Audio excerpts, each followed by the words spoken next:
সারা দেশ বিএনপির বিরুদ্ধে ফুঁসে উঠেছে এবং এইটা একটা অনিবার্য সংঘাতের দিকে অগ্রসর হইতেছে।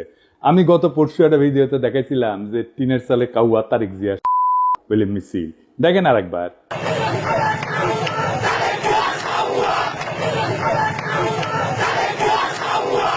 আজকে দেখেন একের পর এক মিছিল।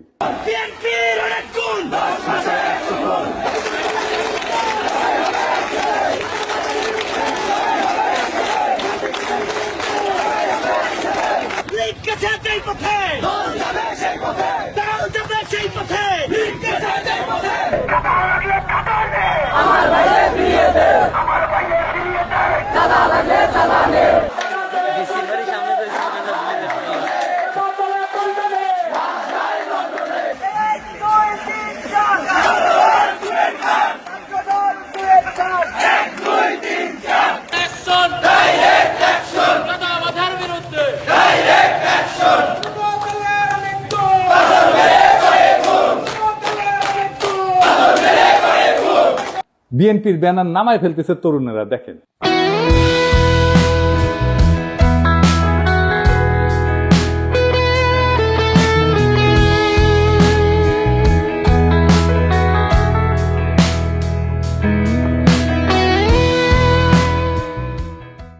এটাই হইতেছে বিএনপির 11 মাসের অর্জন। তারেক রহমান বলছেন, অন্যায়কারী যেই হোক আমরা প্রশ্রয় দেব না। বরাবর আমরা বলেছি অন্যায়কারী আইনের দৃষ্টিতে তার বিচার হবে। দলের সাথে তার কি সম্পর্ক কিচ্ছু যায় আসে না, তাকে দল কোন রকম প্রশ্রয় দিবে না কেউ যদি কোনো অন্যায় করে থাকে। খুব ভালো কথা, কিন্তু গ্রেপ্তার করলে থানা ঘেরাও করে আসামি সিনাই নিয়ে যায় কেন বিএনপি? এটার উত্তর তো তারেক রহমানকে দিতে হবে। একটা দুইটা না, শয়ে শয়ে। এডিটর সাহেব, বিএনপি থানা ঘেরাও কিওয়ার্ড দিয়ে সার্চ দেন তো, দেখেন কত জায়গায় থানা ঘেরাও করে বিএনপি আসামি ছাড়াই নিয়ে যাইতেছে। শুধু কি তাই, বিএনপি নেতারা প্রকাশ্যে বলিছে কাউকে গ্রেপ্তার করতে আমাদের অনুমতি নিতে হবে, নইলে থানা ঘেরাও। এদেরকে পুলিশে অ্যারেস্ট করতে হলে আমাদের কাছে অনুমতি নিয়ে করতে হবে। এর বাইরে যদি একটা মানুষকে গ্রেফতার করা হয় আমরা থানা ঘেরাও করব সবাই মিলে। আপনারা মব কইরা ফেনা তুলতেছেন, কিন্তু আসল মব তো আপনার দলের লোকেরা তৈরি করতেছে। শোনেন কি অবস্থা। প্রতিদিন আমাদের 30,000 টাকার মতো সে নিতেছে।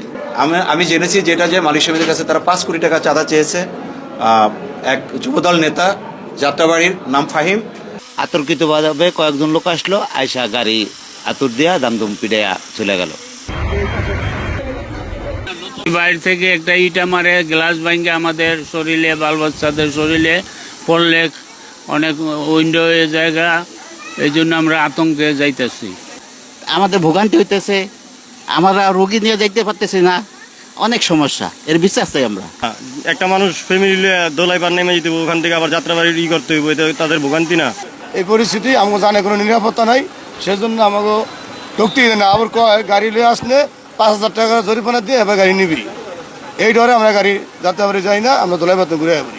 দুই রকম কথা বললে তো হবে না। আপনারা তো আইন শৃঙ্খলা পরিস্থিতির অবনতি ঘটাইতেছেন, আপনার দলের লোকজনই ঘটাইতেছে। আপনারাই বলেন মব, আর এটা কি থানা ঘেরাও?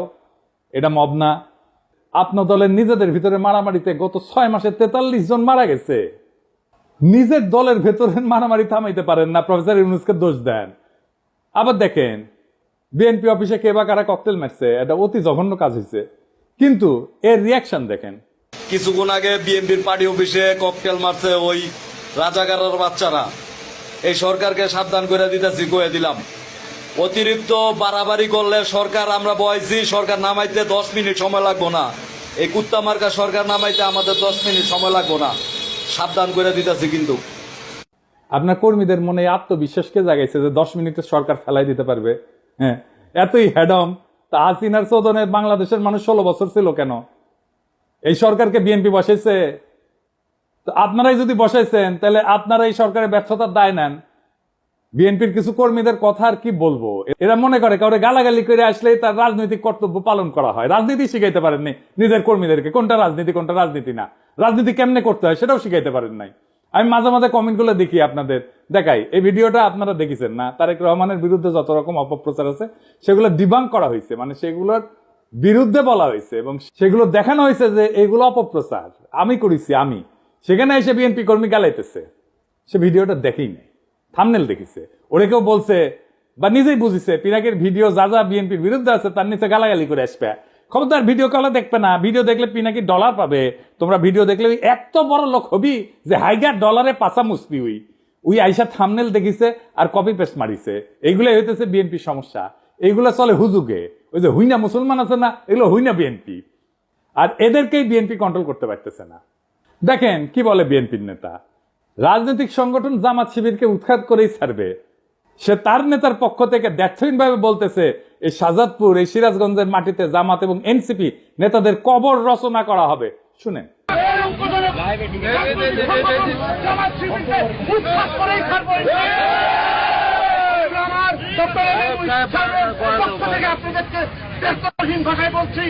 এই শাহজাদপুর, এই সিরাজগঞ্জ, বাংলার মাটিতে জামাত এবং এনসিপি নেতাদেরকে কবর রচনা করা হবে। এর নাম হইতেছে আমির হোসেন সবুজ, সাংগঠনিক সম্পাদক শাহজাদপুর উপজেলা বিএনপি। আবার দেখেন তারেক জিয়াকে নিয়ে সন্তান বন্ধ কথা বলছে, তাই ছাত্রদল নেতা সদল বলতে যায় বয় বৃদ্ধ পিতাকে শাসাইতেছে।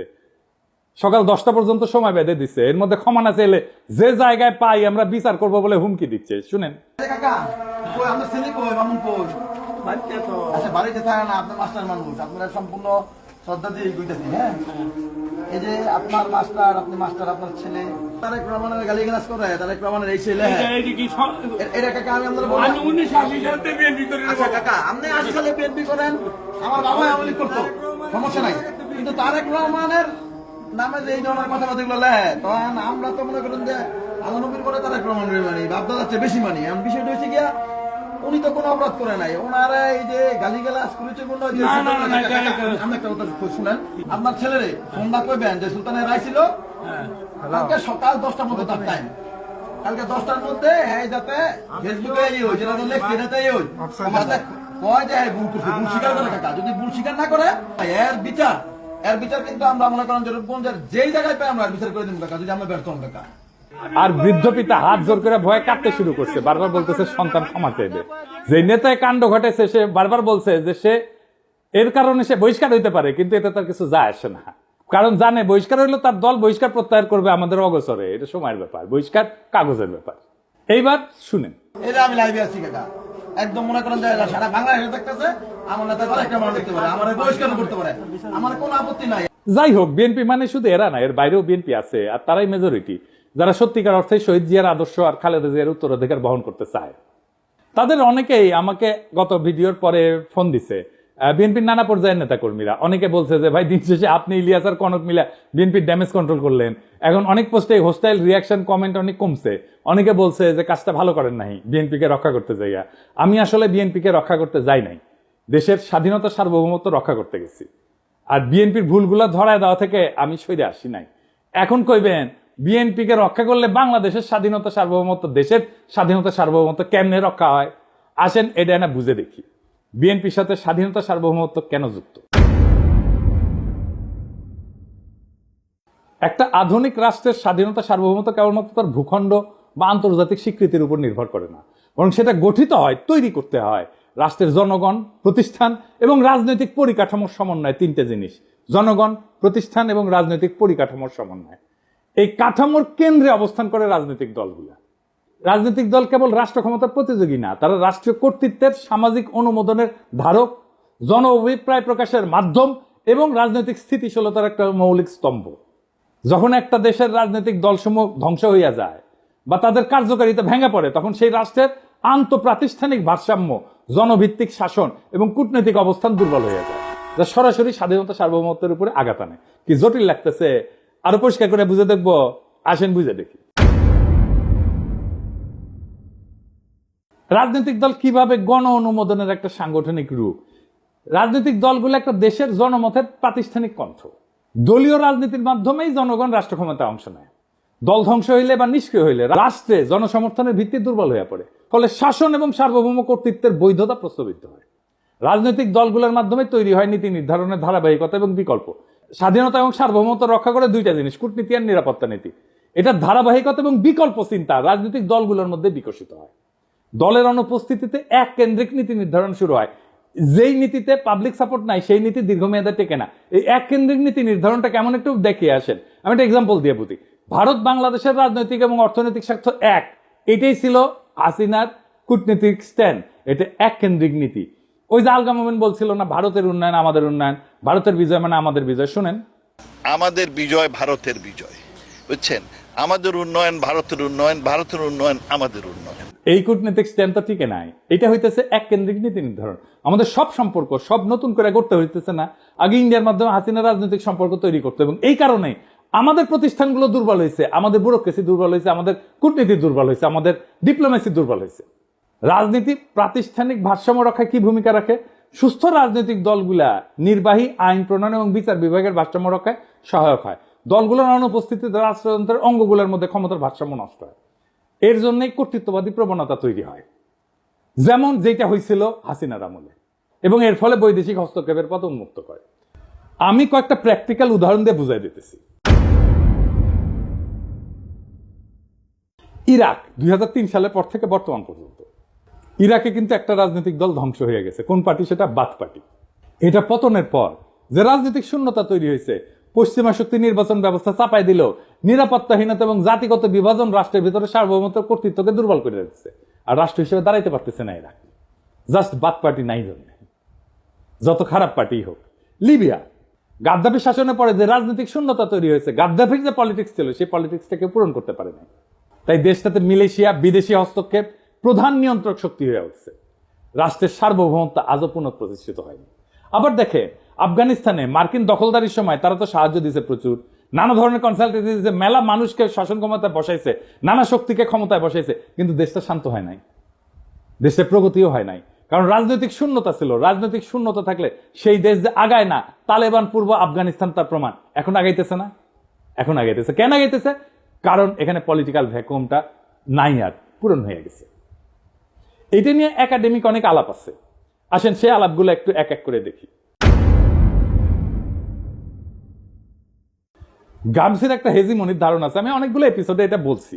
মানে দলগুলা জনগণের মত এবং রাষ্ট্রীয় শক্তির মাঝে সাংস্কৃতিক এবং রাজনৈতিক সেতু বন্ধন তৈরি করে। দল ধ্বংস হইলে এই হেজিমনিক বা কর্তৃত্বের যে ব্লক, এটা ভেঙে পড়ে। ফলে বিদেশি শক্তি এবং স্থানীয় সুবিধাভোগীরা নতুন করে ক্ষমতা নির্মাণে নেমে পড়ে, যেটা হয়েছে আজকে। হান্না আরেন্ডের পাওয়ার ভার্সেস ভায়োলেন্স বলে একটা তত্ত্ব আছে। ওখানে উনি বলছেন যে রাজনৈতিক দলের অনুপস্থিতিতে রাষ্ট্র জন্ম নেয় সহিংসতা নির্ভর প্রশাসনিক ব্যবস্থা, যার উপরে জনগণের কোনো কর্তৃত্ব থাকে না। এতে সার্বভৌমত্ব কেবল প্রতীকী থাকে, কার্যকর থাকে না। আর একজন দার্শনিক আছে ম্যাক্স ভেবার, এটা ওয়েবার বলে অনেকে, এটা উচ্চারণ আসলে ভেবার। তার একটা লেজিটিমেসি এবং অথরিটি বা কর্তৃত্বের বৈধতার তত্ত্ব আছে। উনি বলছিলেন যে একটা রাষ্ট্র কেন চলতে পারে, কেন মানুষ শাসকের কথা মেনে চলে, সেটা বোঝার জন্য আমাদের দেখতে হবে কর্তৃত্বের বৈধতা কোথায় থেকে আসে। উনি বলছেন যে 3 ধরনের শাসন থেকে কর্তৃত্বের বৈধতা আসে। একটা হচ্ছে ন্যাশনাল লিগ্যাল অথরিটি, বৈধ বা আইন ভিত্তিক কর্তৃত্ব, মানে যখন শাসকেরা নিয়ম করে নির্বাচিত হয়, সংবিধান আইন প্রতিষ্ঠা করে, প্রণয়ন করে, প্রতিষ্ঠানের মাধ্যমে রাষ্ট্র চলে। এই রাজনৈতিক দলগুলো এই ধরনের কর্তৃত্বের মূল মাধ্যম, কারণ দল নিয়ে নিয়ম মেনে প্রতিযোগিতা করে ক্ষমতায় আসা যায়। 2 নম্বর হইতেছে ক্যারিসমেটিক অথরিটি বা ব্যক্তিগত আকর্ষণে চালিত শাসন। কেউ হয়তো অত্যন্ত জনপ্রিয়, আবেগী বক্তা বা যুদ্ধনেতা, তাকে মানুষ অনুসরণ করে, তিনি নিয়ম বা আইনের চেয়েও ব্যক্তিত্ব দিয়ে রাষ্ট্র চালান। যেমন হইতেছে হিটলার, মোদি, গাদ্দাফি, এমনকি হাসিনাও, মুজিবও, মানে সোহরাওয়ার্দীর বডিগার্ড। 3 নাম্বার ট্র্যাডিশনাল অথরিটি বা ঐতিহ্যগত কর্তৃত্ব, মানে আমাদের পূর্বপুরুষরা মানত, ওরাই সবসময় চালায়, আমিও মানি, এই ধরনের আর কি। রাজতন্ত্রে চলে, জমিদারি সামন্তবাদী শাসনে চলে। তাই ম্যাক্স ভেবার বলছে যখন রাজনৈতিক দল থাকে তখন র্যাশনাল লিগ্যাল কাঠামোতে চলে, নিয়ম আইনের প্রক্রিয়া। কিন্তু দল ভেঙে গেলে সেই জায়গাটা ব্যক্তির মোহ বা ক্যারিশমা অথবা ঐতিহ্যের দাবিদারি, যে ট্র্যাডিশনাল পাওয়ার, এটা নিয়ে নেয়। এতে শাসন অস্থিতিশীল হয়ে পড়ে, কারণ ব্যক্তি যদি মরে যায় বা জনপ্রিয়তা হারায় তখন শাসনের ভিত্তিও ভেঙে পড়ে। শাতাল মুফ ওনার নাম, আসলে এটা ওনার একটা তত্ত্ব আছে অ্যাগনস্টিক ডেমোক্রেসি। উনি আমার খুব প্রিয় চিন্তক। ওনার নাম আমাদের দেশে কত পরিচিত না, আসেন আগে দেখি উনি কে। শাতাল মুফ একজন প্রভাবশালী বেলজিয়ান রাজনৈতিক তাত্ত্বিক, যিনি মূলত গণতন্ত্র, রাজনৈতিক দ্বন্দ্ব এবং হেজিমনি, মানে যেটা গ্রামসির তত্ত্ব, আগে প্রথমে বলছি কর্তৃত্ব, রাজনৈতিক কর্তৃত্ব, এই বিষয়ক চিন্তার জন্য খ্যাত। তিনি আধুনিক র্যাডিক্যাল গণতন্ত্রের অন্যতম প্রবক্তা। তার কাজের মূল বিষয়বস্তুর একটা হইতেছে অ্যাগনস্টিক প্লুরালিজম বা বিরুদ্ধতাপূর্ণ বহুত্ববাদ। তো শাতাল মুফ মনে করে যে গণতন্ত্র মানে মতভেদের অবসান না, কিন্তু বরং গঠনমূলক দ্বন্দ্বের স্বীকৃতি। দেখেন বিএনপির মধ্যে মনে করে যে আমি যদি সমালোচনা করি আমি শত্রু, মানে তার সমালোচনা করাই যাবে না, সমালোচনা করলেই শত্রু, এবং ওইটা না করলে ঐক্য নাই। এই গণতন্ত্রই বোঝে না, ডেমোক্রেসির আধুনিক ধারণাগুলো এদের মাথার মধ্যে নাই একেবারে। রাজনীতি মানে ঐক্য না, বিরোধ রাজনীতি। আমরা একে অপরকে শত্রু হিসেবে না দেখে বিরোধী বা অ্যাডভার্সারি হিসেবে মানলে গণতন্ত্র টিকে থাকে। ওনার একটা ধারণা আছে লেফট পপুলিজম বলে, তিনি যুক্তি দেন যে ডানপন্থী পপুলিজমের মোকাবেলায় বাম ঘেঁষা পপুলিজমের দরকার আছে, যেখানে জনগণের আবেগ, পরিচয় এবং প্রতিবাদ সংগঠিত হবে প্রগতিশীল রাজনৈতিক লক্ষ্য নিয়ে। তো ওই যে শতালমুখ বলতেছে যে গণতন্ত্র মানে সবাই একমত তা না, সবাই মিলে ঐক্য তা না, বরং গণতন্ত্র মানে হচ্ছে নিয়ন্ত্রিত নিয়মতান্ত্রিক মতবিরোধ এবং বিরোধিতা এসে থাকবে, তবুও সবাই খেলবে একই নিয়মে। মতবিরোধের ক্ষেত্র তৈরি করে রাজনৈতিক দলগুলো, এক দল বলবে বাজার অর্থনীতি দরকার, আরেক দল বলবে সমাজতন্ত্র দরকার, আরেক দল বলবে ইসলামী অর্থনীতি দরকার, এক দল বলবে আমার খেলাফত দরকার, এক দল বলবে কর বাড়াও, আরেক দল বলবে কর কমাও। এই যে প্রতিযোগিতা এবং মতানৈক্য, এটার নামই হচ্ছে অ্যাগনিজম, মানে স্বীকৃত দ্বন্দ্ব। এতে জনগণের ইচ্ছা প্রকাশ পায়, নীতি পরীক্ষা হয়, ভুল ধরা পড়ে, বিকল্প ভাবনা আসে। কিন্তু দল ভেঙে গেলে কি হয়? আর কেউ প্রশ্ন তোলে না, আর কেউ বিকল্প দেয় না, শুধু এক শাসক বা এক গোষ্ঠীর মতেই দেশ চলে। এটাকে বলা হয় ওয়ান কালার অথরিটারিজম, বা এক রঙের এক চিন্তার একচ্ছত্র শাসন। তখন রাষ্ট্র আর গণতান্ত্রিক থাকে না, হয়ে ওঠে এক পেশে আদেশের কারখানা। তাই রাজনৈতিক দল ধ্বংস হওয়া মানে কেবল একটা সংস্থা বিলুপ্ত হওয়া না, এটা রাষ্ট্রের গণতান্ত্রিক কাঠামোর অন্তঃসার শূন্য হয়ে যাওয়া, জনগণের প্রতিনিধির কণ্ঠ নিঃশেষ হয়ে যাওয়া এবং রাষ্ট্রীয় পরিসরে শূন্যতার সৃষ্টি হওয়া, যা বিদেশি শক্তি স্থানীয় শোষক শ্রেণীর হাতে রাষ্ট্রীয় নিয়ন্ত্রণের রাস্তা উন্মুক্ত করে দেয়। তাই স্বাধীনতা, সার্বভৌমত্ব রক্ষায় রাজনৈতিক দলের বহুত্ব, কার্যকারিতা এবং গণভিত্তি অপরিহার্য। এবার প্রশ্ন উঠতে পারে, বিএনপি কি দায় নাই এই ধরনের ঘটনা ঘটায়? অবশ্যই আছে। বিএনপি বলতেছে তার দলের এই বেপরোয়া লোকদের ঠেকানোর জন্য রাষ্ট্র ক্ষমতায় যাওয়া দরকার। অদ্ভুত কথা, এই তত্ত্ব দিতেছে বিএনপির লোকেরা। বিএনপি কিন্তু এই কাজ করতে গিয়ে জন্ম দিছিল র্যাব, নিজের দলের গুন্ডাদের সামলাইতে পারতেছিল না, তাই র্যাব বানাইছিল। বিএনপির এইসব সোকল্ড ইন্টেলেকচুয়াল ইনফ্লুয়েন্সারদের সাথে কথা বলতে যাওয়াটাও একটা যন্ত্রণা। খোদা তাআলা আমার এমনই কপাল দিচ্ছে যে নিরেট মূর্খ, প্রফেশনালি আনসাকসেসফুল লোকগুলার রেফারেন্স দিতে হয়, একেবারে মূর্খ, কিছু জানে না। ইলিয়াস আমার উপরে খুব খেপা, এই জন্য খুব চেতিছে। ইলিয়াস কয়, দাদা আপনি এইগুলারে কেন মেনশন দেন? ওদের জীবনের সবচেয়ে বড় পাওয়া পায়ে গেছে, কিন্তু এইগুলো গুরুত্বপূর্ণ, কারণ এরা যে কি মাল সেটা বিএনপির কর্মীদের বোঝা দরকার। তো কারণ বিএনপির কর্মীরা তো ওদের দিকে তাকায় থাকে, ওরা কি লেখে দেখে এবং সেটা অনুযায়ী কাজ করে।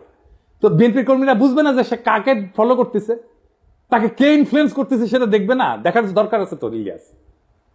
তাও আসেন আমি বিএনপি ওয়ালাদের দেখাই, দেখানো দরকার। এটা আমি এইভাবে সব কয়টার বিএনপির অনলাইন কুতুবদের দেখাবো। একটা মানুষ দুনিয়ার জন্য কতটা ইউজফুল এটা বোঝার জন্য আপনি দেখবেন তারে কেউ রিক্রুট করছে কিনা, তাকে কেউ চাকরি দিচ্ছে কিনা, তারে কেউ বেতন দিয়া পালে কিনা, সে কি কাজ করে, কি কাজ করে খায়, পেট চালায় কি করে, তার সাথে প্রফেশনালি কে কানেক্টেড, এটা পাবেন আপনি লিঙ্কডইনে। আমি নিজেও একটা ঠাপ খায় এটা শিখেছি। করলে আমার কাছে দাবি করেছিল একজন পিএইচডি আর ইউনিভার্সিটির টিচার, তো ওই লিঙ্কডইনে গেলে কলে আমি বুঝবার পারলাম যে ওই ক্যাঙ্কা পিএইচডি আর ক্যাঙ্কা ইউনিভার্সিটির টিচার। তো বিএনপির এই অনলাইন কুতুব লোকে বলে বিরিয়ানি আলম, কারণ বিরিয়ানির দোকান থেকে টেকা নেয়, সে দাবি করে সে মার্কেটিং করে দিছে তাই টেকা নিছে, ফেয়ার এনাফ। কিন্তু কামটা করে কি, যে কি কোথায় রিক্রুট করে, ওটা উঠি আছে। হ্যাঁ, একটা কনস্ট্রাকশন সার্ভিস দেয়, এরকম কোম্পানিতে কাজ করে। কি কনস্ট্রাকশন সার্ভিস দেয় সেটা হইতেছে সেই কোম্পানির নির্মাণ সামগ্রী পরীক্ষা করে, যেমন কংক্রিট, অ্যাসফল্ট, মাটি, এগুলোর গুণগত মান নিশ্চিত করে। আর কি, এই অগ্রগতি পর্যালোচনা করে, প্রজেক্টের অগ্রগতি পর্যালোচনা করে, নির্মাণের বিভিন্ন পর্যায়ের নিরাপত্তার দিক, যেমন কোড ফলো করতেছে কিনা, এগুলো খুঁটিনাটি পরীক্ষা করে দেখে। তো এই কোম্পানির ব্র্যান্ড মার্কেটিং কনসালটেন্ট নিজেই দাবি করেছে যে ওই ব্র্যান্ড মার্কেটিং কি বুঝে, বানান করতে পারবে, ঢাকা ইউনিভার্সিটির সাংবাদিকতায় পড়ে মার্কেটিং শিখে গেছে, বাবা বড় তালে বড় এসে গেছে। আচ্ছা, কাজ করে কি, ওই লিখিছে ও ফটো তুলে ভিডিও বানায়, উরে বাবা, কোম্পানির প্রোগ্রামে, এটা হইতেছে ওর কাজ। কোম্পানির ওয়েবসাইট তৈরি করেছে, লোক পাই নাই, ওরা দিয়ে তৈরি করাইছে। কোম্পানির আইটি সাপোর্ট দেয়, অ্যাডমিন সাপোর্ট দেয়, জিমেল সুইট দেয়া মেল ম্যানেজমেন্ট করে। এর মধ্যে ব্র্যান্ড মার্কেটিং কোনটা বলেন তো? আপনারা তো মার্কেটিং এ অনেকে পড়াশোনা করেছেন, বলেন তো কোনটা? আচ্ছা, সবচেয়ে বড় কাজ যেটা করে সেটাই কিন্তু কই নাই, গুগল ড্রাইভে কোম্পানির গুরুত্বপূর্ণ ফাইল আপ করে। আজকের তরুণ ওরে আপনি বস মানবেন? আমার ভিডিও তো অনেক মার্কেটিং ডিরেক্টর, সিইও, কোম্পানির মালিক দেখেন, আপনি ওরা রিক্রুট করবেন মার্কেটিং এ, জুনিয়র পজিশনে রিক্রুট করবেন না তো। আমার জীবনে একটাই বিষয় ছিল, হ্যাজাকের ল্যান্টার্ন কেমনে জ্বলে, কারণ পুরা যায় তো, তারপরে কেমনে জ্বলে। এই বিরানি আলমরা দেখার পর আমার বিষয়, বিরানি আলমরা কে বেতন দেয় এই কাম করার জন্য? এই লোক বিএনপির অনলাইন কুতুব। Online influencer. এর বিএনপি কর্মীরা দেখে, তারপর যা বলে উগড়ায় দেয় নানা জায়গায়। তো এই বিএনপি গাড্ডায় পড়বে না, তো পাশে বাড়ি মুখলেস পড়বে। বিএনপি মনে করেছে যে সবকিছু আগের মতো থাকবে, শুধু যায় রাষ্ট্র ক্ষমতায় বসবে তারা ধপাস করিয়া, ক্ষমতায় বসে রাষ্ট্রযন্ত্র দিয়ে গুন্ডামি থামাবে, আর সবকিছু ঠিক থাকবে, পুরা ফ্যাসিস্ট কাঠামো ঠিক থাকবে, শুধু ক্ষমতায় থাকা লোকগুলা বদলাবে। তাইলে তো তাকে আওয়ামী লীগ হয়ে দেশ চালাইতে হবে। পুরা রাষ্ট্র কেমনে চলবে এটা তো হাসিনার ইন্ডিয়া বসে ঠিক করেছে, সেভাবে বানাইছে সবকিছু। সেটা ঠিক রেখা বিএনপি তার মতো দেশ চালাইতে পারবে না? পারবে না। বিএনপিকে এই রাষ্ট্রকে র্যাডিক্যালি বদলানোর চিন্তা করতে হবে। এই বিএনপির 31 দফা অতি দুর্বল রাজনৈতিক কর্মসূচি। আমি শুধু কয়েকটা দেখাইছি, পুরাটা ইচ্ছা করে মায়া করে দেখাই নাই। উচ্চ কক্ষ নিয়ে দেখাইছি না? এত দুর্বল, আপনাদের চিন্তাই ঠিক নাই। আপনাদের রাষ্ট্র নিয়ে সিরিয়াস কোনো চিন্তা নাই। আপনারা ক্রিটিসিজম ইন্টেলেকচুয়ালি ডিফেন্ড করতে পারেন না, গালাগালিতে নামায় দেন কর্মীদেরকে। আমি বলতেছি পারবেন না এইভাবে। এইভাবে পারলে হাসিনাই ক্ষমতায় থাকতো। হাসিনার একটা বিশাল ইন্টেলেকচুয়াল বাহিনী ছিল, ইন্ডিয়ান ইন্টেলিজেন্সিয়ার ফুল সাপোর্ট ছিল। আপনার কিছু নাই, বাস্তবিকই কিছু নাই। দেখাই দিলাম হাতে নাতে। আপনাদের রাষ্ট্রচিন্তকদের আমার সাথে ডিবেটে বসায় দিয়েন, 5 মিনিটে রণে ভঙ্গে দিবে, টিকতেই পারবে না কোনো আলোচনায়। এটা অহংকার না, এটা রিয়েলিটি। মাইনা নেন এই রিয়েলিটি। শেখ মুজিব কইছিল না শরদ্দীর বদিগার, রিয়েলিটি মেনে নাও ভুট্টোরে। আপনাদের রিয়েলিটি মেনে নিতে হবে। তাহলে বিএনপির কি করা দরকার?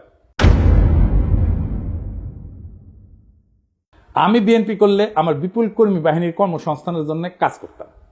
আমি প্রফেসর ইউনূসের সাথে বসে বলতাম, স্যার আমার 1 কোটি কর্মী আছে, এদের কাজ দিতে হবে, বুদ্ধি দেন, সাহায্য করেন। এদের লিস্ট করতাম, অর্গানাইজ করতাম, ট্রেন করতাম, ফান্ড জোগাড় করে দিতাম।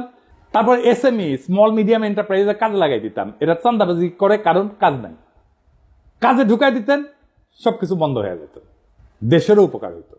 আমি মনে করি এমনকি তারেক রহমানের একটা ফুল টাইম জব থাকা উচিত, উপার্জনের উপায় থাকা উচিত। ব্যবসা না, চাকরি। চাকরির অভিজ্ঞতা ছাড়া আপনি পৃথিবীতে আপনার ইউজফুলনেস প্রতিষ্ঠা করতে পারবেন না। উনি যখন রাষ্ট্র ক্ষমতায় যাবেন তখন সেটা বাদ দিবেন। মানুষ যদি দেখে উনি কিছু করেন না, তাহলে রাজনীতি করেন, তাহলে মনে হবে যে আমিও রাজনীতি করব, কিছুই করব না। এবং মানুষ কি মনে করে আসলে আপনাদেরকে, পলিটিশিয়ানদেরকে মনে করে আপনারা চান্দা দিয়ে চলেন। এটা আমার কথা না, একদম জনগণের কথা। আমি দেখাই দিতেছি, শুনেন, দেখেন কি বলে। একটা কাম করে খায়, চাঁদা উড়ে খায়। ছোট নেতা চাঁদা উড়ায়, বড় নেতা মালিক হয়ে যায়। সব নেতা চলে 7,000 টাকা দিয়া। কোন নেতা কাম করে কইতে হবে যে আমি কাম করি না ভাই? সব নেতারা খায় 7,000 টাকা। 7,000 টাকা খাইয়া সব নেতার সংসার চলে। আর বাচ্চা কাছে পড়ালেখা করে 7,000 টাকা দিয়া। ওরা সংসারের মধ্যে মার্কেট করে, টাকা পয়সা দিয়ে মার্কেট করে, যে পানিটা কিনে খায় 7,000 টাকা দিয়া। 7,000 টাকা ছাড়া সংসার চলে না। ওরা চিকিৎসা করতে চায় বাইরে বিদেশে চিকিৎসা করতে চায় 7,000 টাকা দিয়া। আপনি খোঁজ নিয়ে দেখেন, যত বড় নেতা হোক এই 7,000 টাকা খাইয়া নেতামি করে। প্রত্যেকটা নেতা 7,000 টাকা খায়, প্রত্যেকটা কর্মী 7,000 টাকা খায়। কোন দলে সাদাবাজ থাকবো না বাংলাদেশে। 7,000 টাকা খাইয়া এরা রাজনীতি করে। এখন চাঁদা বন্ধ হইলে রাজনীতি কেউ করবে না। চাঁদা বন্ধ হয়ে গেলে রাজনীতি কেউ করবে না। যে ধান্দা নাই, রাজনীতি করবো কেন? কাম করে খাই। চাঁদাবাজি আছে জড়িত, আপনি খোঁজ নিয়ে দেখেন ভালো মতন। দেখেছেন, রেসপেক্ট করে না তো পলিটিশিয়ানদেরকে। কেন করে না? কারণ আপনাদের মনে করে আপনারা চান্দা দিয়ে চলেন। বিএনপি এখন একটা সন্ধিক্ষণে দাঁড়ায় আছে। সামনে 2টা পথ, একটা আত্মধ্বংসের আর একটা নবজন্মের। আপনি যদি রাজনৈতিক দল হিসেবে জনগণের কাছে ফিরে আসতে চান, তাহলে এই মুহূর্তে আত্মসমালোচনা, কাঠামোগত সংস্কার এবং র্যাডিক্যাল চিন্তার সাহস দেখাইতে হবে। বিএনপি যদি ভাবে তার পুরনো কাছে ফিরে গিয়ে ক্ষমতা ফিরে আসবে, তার দিবা স্বপ্নের বেশি কিছু না। এদেশের জনগণ নতুন কিছু চায়, নতুন রাজনৈতিক কল্পনা, নতুন নৈতিক নেতৃত্ব, নতুন র্যাডিক্যাল চিন্তা। যারাই নতুন চিন্তাকে ধারণ করবে তারাই ভবিষ্যতের নেতৃত্ব দেবে। একজন প্রকৃত রাজনৈতিক নেতা শুধু বক্তৃতা দেন না, কর্মীদের কাজ দেন। শুধু ভিশন দেন না, সেই ভিশন বাস্তবায়নের গাইডলাইনও দেন। যদি আপনার দলের কর্মীরা আজকে হুজুগে চান্দাবাজে পরিণত হয়ে থাকে, তাহলে তার দায় নেতৃত্বকেই নিতে হবে। তারেক রহমানের উচিত এখনই জব হোল্ডারদের মতো আচরণ শুরু করা। তাকে একজন ওয়ার্কিং স্টেটসম্যান হতে হবে, শুধু প্রবাসী ভবিষ্যৎ প্রধানমন্ত্রী না। বিএনপির সামনে এখন 3টা বড় কাজ: নিজের কর্মী বাহিনীকে প্রশিক্ষণ দিয়ে উৎপাদনমুখী কাজে লাগানো, র্যাডিক্যাল স্টেট রিফর্ম পরিকল্পনা নিয়ে জনগণের সামনে হাজির হওয়া, আর 3 নাম্বার দলে থাকা ডিজিএফআর চাঁদা খাওয়া, রয়ের টাকা খাওয়া, নব্য দালাল, বেকার, অনলাইন কুতুবদের চিন্তাহীন দৌরাত্ম থামানো। এই রাজনৈতিক বিশৃঙ্খলা, ছিন্নমূল নেতৃত্ব আর চিন্তাহীন কর্মী নিয়ে রাজনীতির পরিণতি একটাই, নতুন করে একনায়কতন্ত্র আর গভীর বৈদেশিক হস্তক্ষেপ। বর্ষা বিপ্লবের চেতনাকে গণতান্ত্রিক কাঠামো থেকে তাড়াই দেয় এক ব্যক্তির ভাবমূর্তি কেন্দ্রিক প্রজেক্টে পরিণত করা। আপনারা যদি সত্যি শহীদ জিয়ার উত্তরাধিকার হন, তাহলে শহীদ জিয়ার মতো করে রাষ্ট্র গঠনের স্বপ্ন দেখেন, মাটি কামড়ায় জনতার ভরসা অর্জনের রাজনীতি করেন। না হলে ইতিহাসের ডাস্টবিনে আপনাদের জায়গা হবে। এই সময়টা তারা যারা সাহস করে সত্য বলছে, তারা বিএনপির শত্রু না। এই হুঁশিয়ারি শোনা না হলে সামনের দিনগুলোতে আপনাদের পতনই কেবল অনিবার্য না, তা হয়ে উঠবে ইতিহাসের এক করুণ ট্র্যাজেডি। সময় আছে, বদলান, নয়তো ইতিহাস বদলায় দেবে আপনাদেরকে। ইনকিলাব জিন্দাবাদ, গণতন্ত্র জিন্দাবাদ, রাষ্ট্র রূপান্তরের রাজনীতি জিন্দাবাদ।